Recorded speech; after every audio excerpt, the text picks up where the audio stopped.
Hello from India, right now, specifically in Indian hotel room. I've been having a blast at this MediaTek India experience, getting hands-on with some really cool devices, learning more about the future of MediaTek chipsets and business strategies. Also getting out of the hotel room for a bit to go see some of the sites. This has been one of the bucket list experiences for me. But for us tech nerds, we're gearing up for the next generation of phones that are about to hit the market. You're already starting to see samples of photos on social media.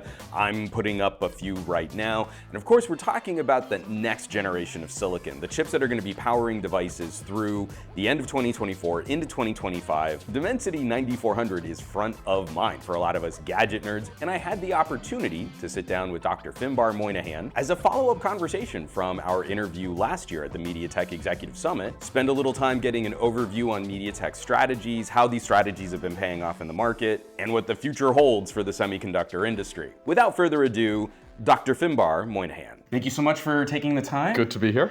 We have a whirlwind of activity, so I'm glad we could carve out a little time to chat. Sure. And also a major thank you for getting TK and I out here for this trip. So good to have you here. I'm really excited.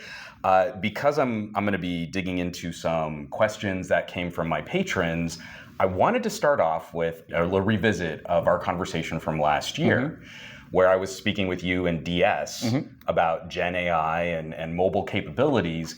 And there's a little quip between you and DS in that interview, because we were talking about Apple and market perception. And DS casually throws out there, like, I'm not sure what Apple will do with AI because they don't have enough RAM in their phones. And that seemed to be something that played out with the most recent launches of their products. Was there some sense of, oh, we're on the right track? We know what we're tapped into our consumers' needs, our end users' needs when you're working with your manufacturing partners? Yeah, I think so. So, I mean, my colleague DS comes from our MediaTek research organization. So they obviously have, deep, long research history in, the world of AI. So I think, he and that team know what they're talking about when it comes to AI. And I think we understood at that point, like we had launched the Dimensity 9300, if you remember. That was our first chip with on-chip Gen AI. We'd obviously been working with some of the large language model partners. We knew what it would take to run these kind of models at that sort of size, that sort of scale on device. So I think the memory requirements were pretty well understood at that point. And, those things are shaped by the large language models, not necessarily by anything else, right? But that becomes part of the partnership where you're able to advise like the handset manufacturers because you're getting that information from the AI companies. Yes, exactly. So like we know like what a 7 billion parameter model or a 3 billion parameter model or whatever it is will take to run, right? And, I think we've seen, certain size models running on the devices. I think what we're now seeing as well is sort of small large language models. Exactly. Right? Where it's not necessarily pushing larger and larger, but maybe you have more than one model. But again, they're all going to have memory requirements. And as consumers have access to some of these different services that seem to be getting plugged in to these things. Now, the follow-up question where I ask you the tough question and I immediately after, do you feel from MediaTek's perspective that we're in danger of exhausting consumers and end users? There was a lot of uncertainty on the iPhone announcement because you had people with $1,000 phones from a year or 2 years prior that now suddenly don't get to play with the latest and greatest. Is there any feedback coming to MediaTek from your partners on that? I mean, I think we're entering a phase where we're getting out of what I would call the techie geeky phase of Gen AI, right? And we've all been talking about NPUs on the chips and, generative AI models running on chip and large language models and stable diffusion, all these terms that have become kind of common in the last year. I don't know that the average consumer is going to care about all of that. Right. At the end of the day, it's going to be, what does it do for me? How does it make my life better? How does it make, my productivity better, my social engagements better, my entertainment experience better?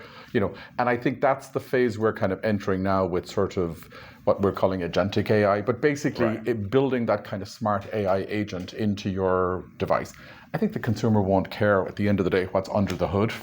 Some will, maybe your audience will, but I think the average consumer will probably just like, how does the application run better? How does the feature run better? I still get some of that feedback because, again, I'm trying to mostly speak with enthusiasts, but they're talking to their family and friends, and there is a concern. Yeah. There is that concern that, like, if I spend $1,000 on a phone or I'm on $40 a month payments for 3 years, I'm going to be with this phone for 3 years.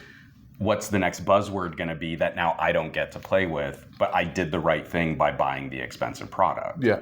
I think what we're going to see, I think we're going to see like the next year or two is going to be like sort of the rollout of a lot of these things. I don't think it's going to be a step function, like where all of a sudden everything is available and enabled. I think it's going to take time for the ecosystem, the developers, the apps, all of that stuff to sort of come online and take advantage of the capability we've built into the silicon. And that's normal, right? The hardware sort of comes first and then the software takes a little bit of time. So I think it will take a couple of years. And then I think the challenge for the industry is going to be more, how does this experience like cascade down into other tiers of devices? Well, because MediaTek has to be feeling pretty good about that, because we've been having these conversations for a couple of years now, and the track record, there's been a lot of thought from the original Dimensity 9000 through that. You've got an eye on longevity. A Dimensity 9000 isn't going to be able to buzzword in 2025, but it's not that it was now completely incapable of playing with some of these new toys. Yeah, exactly. And so, the capability we're deploying, of course, it starts at the flagship. But, we have premium tiers, we have mainstream tiers. It will take some work, it'll take some time. We talked about memory. That's not something we can necessarily control. But that's also a cost driver for some of these other tiers. But those are the challenges that the industry has faced in the past. Always faced. And we'll have to just do it again, and keep on the pulse of what's going on there. One of my readers, Body Yi, asked a question last year about how does MediaTek kind of feel about their market perception, especially from a more Western perspective, where MediaTek isn't as common as in regions like we're in right now. But his follow-up for this year was, MediaTek has to be paying attention to these conversations, and it has to feel good that even in Western markets, there is much more awareness of what your products are bringing to the table. Yeah, I think that's happening, right? Clearly, I guess it's the flagship tiers that always gets the most attention, right? Of course. We may ship lots of volume in the other tiers, and there's some very interesting things happening in those tiers, particularly in markets like India, where we are now. But I think it's, from the, let's call it the Western or the US perception, it's probably the flagship products that get more attention. And I think what we've seen now in the last couple of years is we're now into sort of the 5th year of our flagship journey with the Dimensity 9000 series. Just launched the Dimensity 9400. We already have phones launched from Vivo and Oppo, which is exciting in the market. We're shooting on Vivos and Oppos that happen to be running. So the quality is going to be amazing. Incredible. Brought to you by MediaTek. Oh wait, no, this is not sponsored. No, MediaTek and our partners, let's say Vivo and Oppo. Exactly. But there's some really exciting phones already on the market. And I think what's exciting is we're going to see those. Inevitably they launched first to the China market, very important market for those customers. But those phones are coming more broadly, right? We know that, right? So very soon we'll see those shipping. So I think that those models are going to start showing up in other markets. And then, more recently we had Samsung launching their S10 tablet series. That's right. Globally with our Dimensity 9300 Plus, which is also an exciting one. That's available in the US. I'm actually using one myself. It's a great device. Fantastic. And so that's, I think, also helped bring more awareness to sort of our flagship capability in markets outside of China, India, Southeast Asia, where maybe we've had more success in the past. So piggybacking on that, I'm having to abbreviate a lot of my readers write like I talk. Okay. So paragraphs for a question. But I got several questions. We're all really anxious to maybe hear or see if MediaTek is considering a PC play, where you've been really strong in tablets and Chromebooks in the past. And we know that certain market forces like Windows exclusivity might be easing up at the end of the year. If there was a conversation to be had about that. And I have a follow-up question that leans into that too. Sure. I mean, I think at this point, our focus is really on, certainly we are building the capability internally. Our CEO has talked about this very, very briefly, but in many different occasions, about we're really focused on building up our computing capability. I think, we're very well known for our connectivity capability, right? Exactly. 5G, Wi-Fi 7, we're kind of in the leading pack of suppliers there. I think, there's certainly more work to do in sort of elevating our computing capability. Where that's going to show up initially is in things like the tablets we're talking about. Right. Chromebooks is another big focus for us, and we've been very successful with ARM-based Chromebooks, and I think we'll see continued push into that. Certainly the work we're doing in automotive is driving computing to a whole other level. CPU, GPU, AI computing, like all of the different forms of computing. So all that capability is something we're certainly focused on and developing. Where that takes us, let's see. Well, because my follow-up question would be, we were talking about, I was going to mention the Samsung tablet being a pretty big coup, given Samsung has their own foundry and Qualcomm usually dominates that space to come in there on such a premier, a crown jewel product. But I thought it was interesting that this conversation is leaning into Dimensity. It's not leaning into Compagno. And these parts are we approaching a post-segmented SoC era where Dimensity can represent this for a number of products? We don't necessarily have to have the MediaTek gamer chip, the MediaTek tablet chip, the MediaTek laptop chip. If we could slap active cooling on a 9400, aren't we directly comparing against like upper premium AMD and Intel already in terms of absolutely. Two good points there. I think, yes, like many years ago, a couple of years ago, we launched the various sub-brands that we're talking about, Dimensity, Compagno for Chromebooks, etc. We're not looking to sort of expand that number of portfolio, brands. Right? I mean, that was really introduced to kind of help people understand the different key segments that we're focused on, particularly on the more, let's call it, consumer-facing products, right? You see recently, for example, we've leveraged Dimensity into our automotive platform. So we're branding our automotive solutions Dimensity Auto, right? And so you can sort of, infer from that, like the Dimensity probably represents our advanced computing, SoC platforms, low power capability. And then from there, we'll segment Dimensity into new product tiers and segments. But we have other sub-brands like Genio for IoT, but there it's going to be about product longevity, lifetimes, other careabouts from people in that industry. So that's also kind of important to segment. So that was another part of a number of the questions that I got. JJ4884, we're all kind of a little anxious about the longevity of these products. We're happy to see longer software support coming from the handset manufacturers, but there's still concerns about a perfectly functional device at 5 years or 7 years. We don't want that to become e-waste. And from the MediaTek perspective, is there a path or is there a method that maybe a consumer can start to advocate for a chip or for a product to say, hey, we would like to see custom ROM support or access to drivers or something that we can do to keep this functional device out of a landfill and keep it current with what's happening in the industry right now? Yeah, great question. I think there's a few things that are happening globally in the industry, right? In all markets, I think we're seeing what I would call a shift towards the premium, right? So, every market, India is going from one price tier to slightly higher price tiers. Significantly, Like China, US are much more like flagship markets, right? But I think what's happening there is people are buying more capable devices with a view to keeping it for longer. Right? Yes. So the lifetimes are extending, the replacement cycles are extending. It's expensive to buy at the low end. Exactly. Because you're replacing and cycling so quickly. And so I think that trend is not going to continue. We've seen it for many years now where the annual volume of smartphones is not increasing. Right. It's the value that's increasing, right, with more capability built into them. So I think that's also helping. Then, of course, there are initiatives from operators all over the world to sort of reduce that sort of churn at the low end as well, right? So either like replacement, refurbished units, that trend continues, and I think that will continue. And then coupled with all of that is sort of the work we have to do, like, as you said, to sort of extend the software support, extend the security updates. I think that trend is going to continue. Are there opportunities or are there methods for, say, open source enthusiasts to maybe reach out? Is that communication that MediaTek is fielding directly? Because there seems to be a pipeline between end user, manufacturer, and then component partners. And then it's like you go up that chain and then come back down that chain. And that's where some of these gaps start appearing in what we can do with a custom ROM or a new piece of software. I mean, the challenge, it's certainly something that can be explored. I mean, ultimately, it's the OEMs. Well, ultimately, it's the device makers who sort of control the final software that goes onto the devices. But certainly, like everything we do on the Android stuff is standard AOSP compliant, compatible. So that's not impossible. So there is a chance, is what he's saying.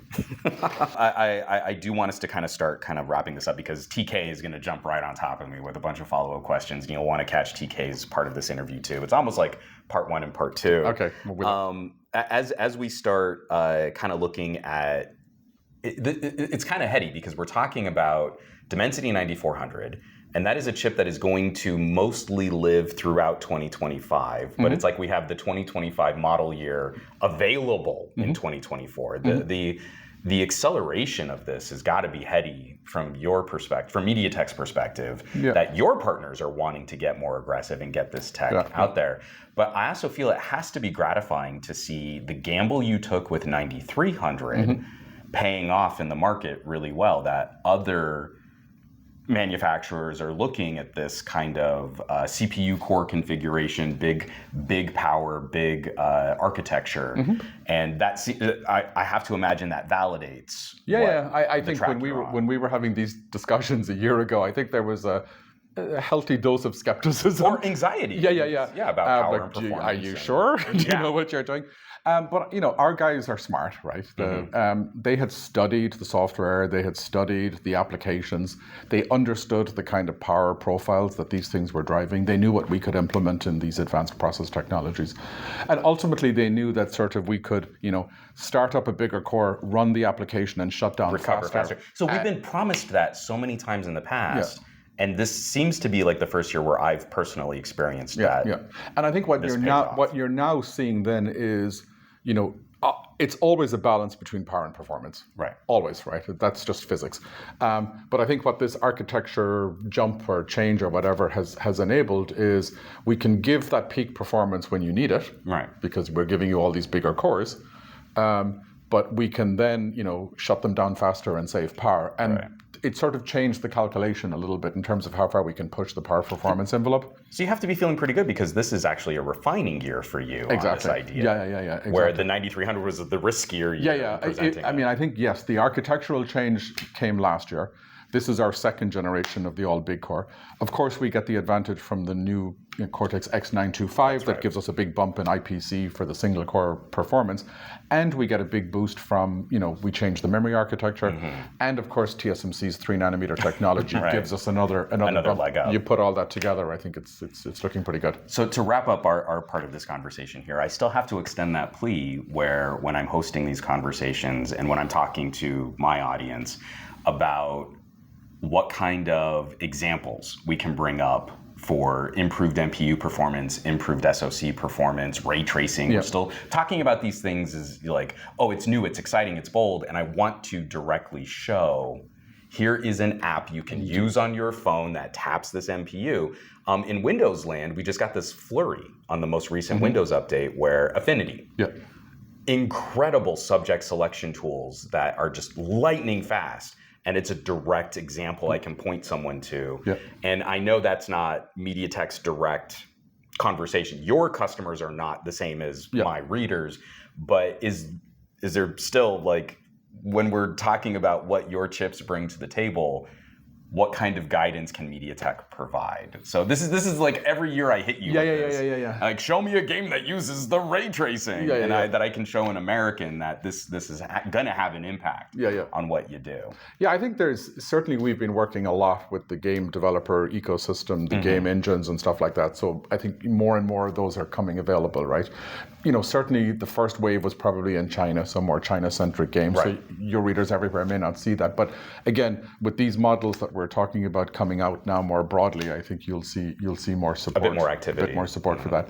I think on the AI and the NPU side, our customers are all adding their different applications and different flavors, whether it's, enhancing the cameras, removing objects, extending the... Because that's one of the difficulties is because we have a lot of crossover. A lot of phone manufacturers will present very similar tools, but then that's not something as a reviewer I can say is an oranges to oranges comparison because they might be doing it differently and stuff like that. But I keep reminding everybody, we're like 1 year since we launched the Dimensity 9300, right? Like the first hardware with on-chip generative AI capability is only about 12 months old, right? Like, it may seem like a long time, but in terms of like bringing these features, bringing these applications, enabling the ecosystem, it just takes some time. So I think we're still ramping.